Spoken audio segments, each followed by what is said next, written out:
যে কোনো মানুষ কথা বলার চেষ্টা করবেন না আর অমনোযোগী হবেন না, মনোযোগ দিয়ে বক্তব্য শ্রবণ করুন।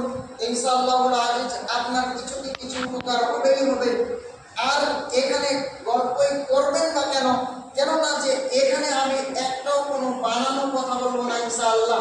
এখানে যেটুকুই কথা বলবো, যে 10-15 মিনিটই কথা বলবো, সে কথাগুলো কিন্তু কোরআন এবং হাদিস থেকে বলবো, অর্থাৎ আল্লাহ রাসূলেরই কথা বলবো, যার প্রতিটা কথার মূল্য হচ্ছে কোটি টাকা থেকেও বেশি।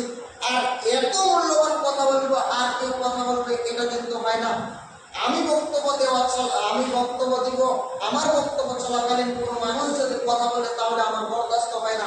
কেননা যে আমি এত মূল্যবান কথা বলবো, এখানে তো আমি কেসা কাহিনী বলছি না, গাজাল বলছি না, আমি তো এখানে কোনো বানানো কথা বলছি না।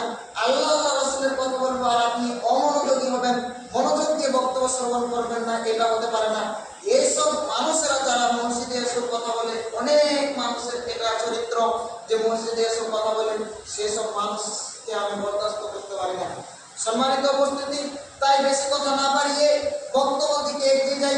বক্তব্য দিকে আগার আগে আল্লাহর কাছে দোয়া করি, যেসব কথাগুলো বলবো আল্লাহ রাব্বুল আলামিন আমাদের সকলকে যেন সেসব কথাগুলো বলা শোনা এবং বুঝার চাইতে সঠিকভাবে যেন রাসূলের পদ্ধতিতে আমাদের পরিণত করার সুযোগ তৌফিক দান করেন। আমিন।